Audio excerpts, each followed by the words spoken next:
사실은 근데 이회창 전 총재, 특히 또 유승민 전 대표에게는 정치적인 아버지 그럼요. 불려서 뭐 장악력은 확실하실 것 같은데, 김민동 박사님, 교수님, 이 문제는 그야말로 누가 오느냐 보다도 지금 자유한국당이 정말로 비상사태로 개혁을 할 의지가 있느냐의 여부 아니겠어요?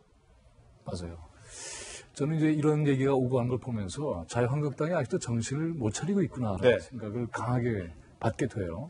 그리고 저렇게 거론된 분들도 개인적으로 보면 모욕감을 느낄 수도 있는 경우가 있다고 봅니다. 그러니까 이렇게 사람의 이름을 거론해서 띄워보고 여론도 한번 좀 반응 살펴보고 이러면 이제 해보겠다는 건데 당사자에 대한 예의도 아니죠. 이런 방식 자체도 굉장히 낡았고 비례다. 이런 것들도 인상을 받게 돼요.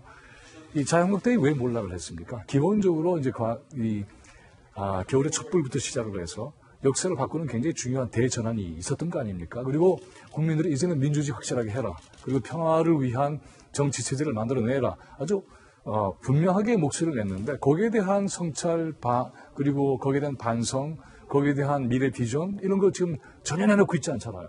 이런 우리는 방향으로 가겠다. 여기에 맞는 분은 이런 분 아니겠는가. 이분을 통해서 우리는 다음과 같은 정치를 해보고 싶다라고 한다면 이와 같은 논의나 비대위에 대한 시스템이 나름대로 설득력이 있을 거예요. 근데 전혀 그런 상태가 없는 과정에서 사람 이름만 거론한 그런 과정은 여전히 정치에 대한 것을 이렇게 권력 개입으로 이해를 하고 있는가? 그리고 자기가 살 길만 찾는 방식으로 정치를 풀겠다는 건가? 국민을 뭘로 보고 있을까? 이런 생각까지 하게 됩니다. 그래서 이런 과정 하나도 보면은 이제 좀 뭔가 변하고 있네. 그런 과정에서 자유한국당에 대한 기대를 그래도 걸어볼만 하겠어. 또 상황이 많이 바뀐 과정에서는 이 정도의 능력까지 쏟아내느라고 굉장히 애를 쓰고 있구나. 안타깝지만 그래도 잘 좀 봐줄게 라든가 이런 게 생길 텐데 전혀 그렇지 않아요. 그러니까 이게 자유한국당에 대한 저희 정책 견해가 달랐기 때문에 생긴 문제가 아니라 정치를 하는 정당이라는 자체로서의 행동을 봐도 상당히 부족함이 많다고 봅니다. 사람보다는 비전이 있어야 된다. 그것이 선행해야 된다는 의견인데 그런 논의가 지금 전혀 없잖아요. 그리고 이제 오늘날 변한 정세를 어떻게 지금 판단하고 있는지 여기에 대해서 우리는 어떤 기여를 할 것인지 하나도 안 나오고 있잖아요. 신진전 의원님. 그럼 이정미 전 헌재 재판관은 어떻습니까?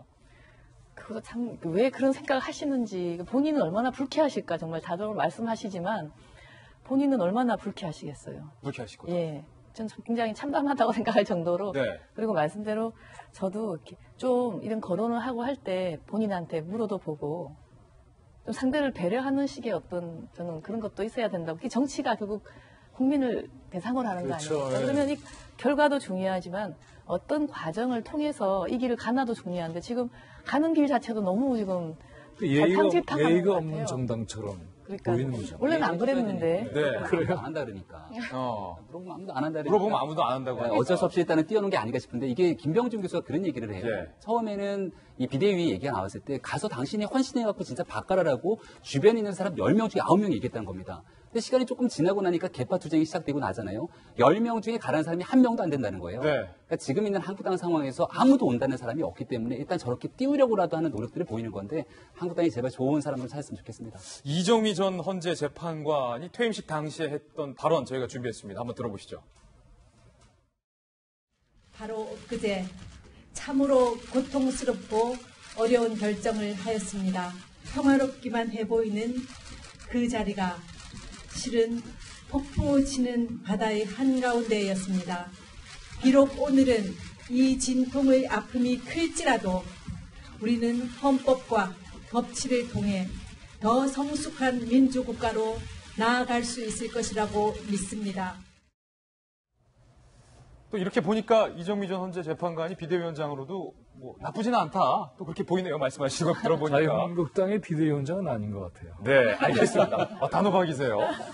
이런 비판의 여론들에 대해서 그러면 이 안상수 대표 과연 어떤 입장을 밝힐까 들어보시죠. 한두 언론이긴 합니다만은 100% 실패할 거다 이렇게 그런 멘트를 해주셔서 뭐 걱정해 주셔서 감사하긴 한데 지금 뭐 임신도 안 했는데 사산할 거다 이렇게 얘기하는 것 같아서 뭐 저희들이 다 열심히 하라는 취지로 알겠습니다만 잘 지켜봐 주시고.